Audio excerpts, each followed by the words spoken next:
Our top story tonight on Gravitas is about Donald Trump and his proposal to expand U.S. territory to include Canada, Greenland, and the Panama Canal. The incoming American president wants to make Canada the 51st state of the United States. Not just that, Donald Trump also wants to make Greenland a part of the United States. Or in his words, make Greenland great again. Now the question is, what is behind all of this? Why does he want to make Canada a part of the United States? Why is he talking about buying Greenland?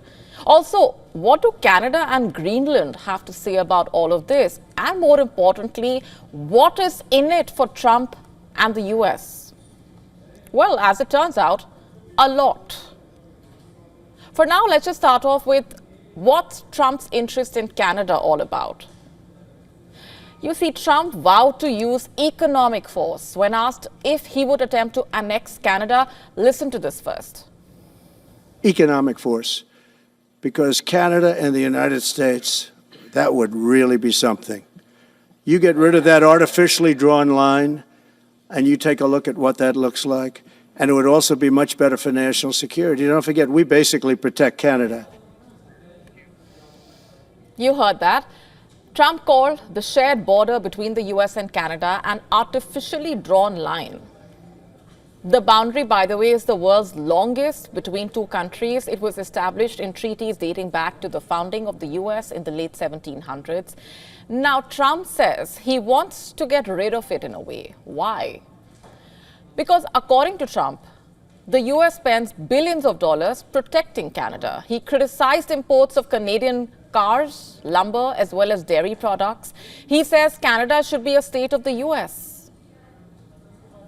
You see, Trump's complaint is that Canada, which is America's closest geographical friend, is allegedly freeloading of the US defense umbrella. Therefore, Canada, according to him, should be a state, rather America's 51st state, instead of being an independent nation, according to him. Now, how has Canada responded? Take a guess. To quote outgoing Canadian Prime Minister Justin Trudeau, there isn't a snowball's chance in hell of the two countries merging. Next, let's talk about what Trump said about Greenland. On Tuesday, Trump's eldest son, Donald Trump Jr., arrived in Greenland for a personal visit. And just a day earlier, Trump had reiterated his suggestion that the Danish territory should become a part of the United States. But this is just one of the several controversial territorial expansion announcements or declarations that Trump has proposed in recent weeks. You see, there appears to be a method behind Trump's declarations: national security. You heard that right. As repetitive as that may sound, Trump's statements highlight a crucial question that America is facing. What is America's place in a world shaped by China's rise, the inequalities of globalization, melting polar ice, the great power instability? Let me explain this. The answer is in Trump's statement. Listen to it for yourself. Well, we need Greenland for national security purposes. I've been told that for a long time, long before I even ran. I mean, people have been talking about it for a long time. You have approximately 45,000 people there. People really don't even know if Denmark has any legal right to it. But if they do, they should give it up because we need it for national security. That's for the free world. I'm talking about protecting the free world. You look at... So how did Greenland react to that? Again, no points for guessing, with fury.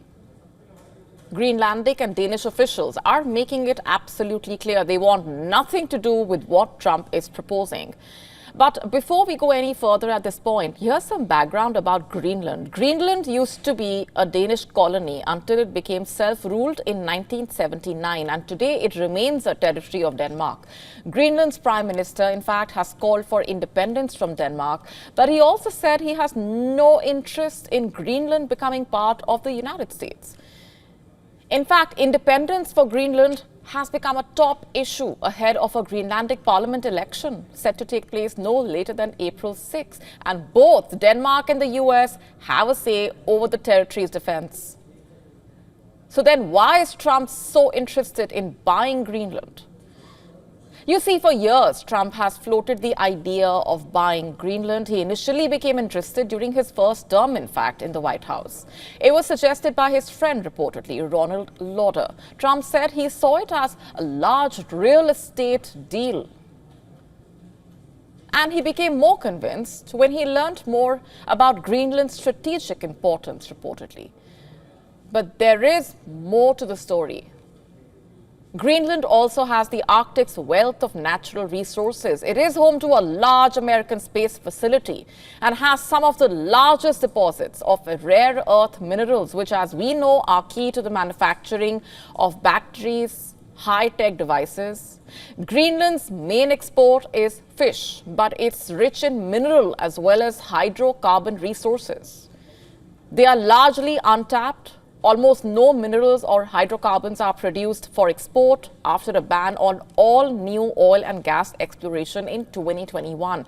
Greenlandic officials saying that the environmental price of oil extraction was too high, despite estimates of billions of barrels worth of oil along the west coast and under the seabed of the east coast.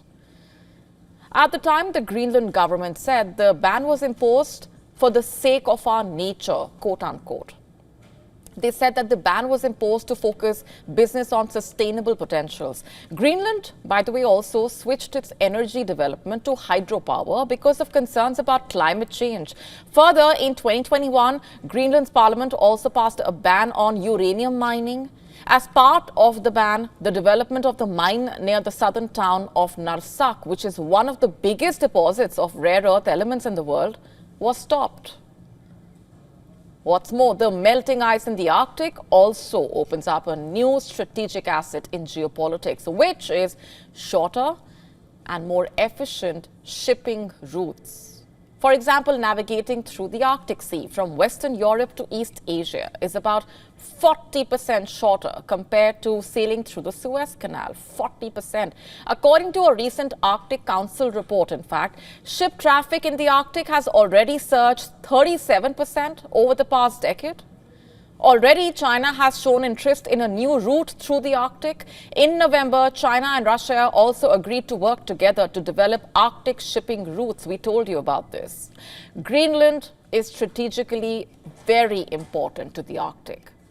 And here on Gravitas, we have told you many times that the Arctic is going to be the battleground of the future. And you see, that's the real reason Trump is interested in the wealth of Greenland and Canada. Along with Canada and Greenland, by the way, Trump has also threatened to take back Panama Canal. He's vowed to change the name of the Gulf of Mexico to the Gulf of America. Trump's extraordinary statement has come just 2 weeks before he is sworn in at the January 20 inauguration in Washington. His attitude embodies his America First policy, a policy of using America's strength to pursue national interests, even if it means forcing smaller allied powers. Trump believes that the U.S. should rule supreme in its own sphere of influence. But just because America can do something, does it mean that it should? There is already criticism of Trump's neo-colonialistic statements. This approach basically poses a significant risk of alienating America.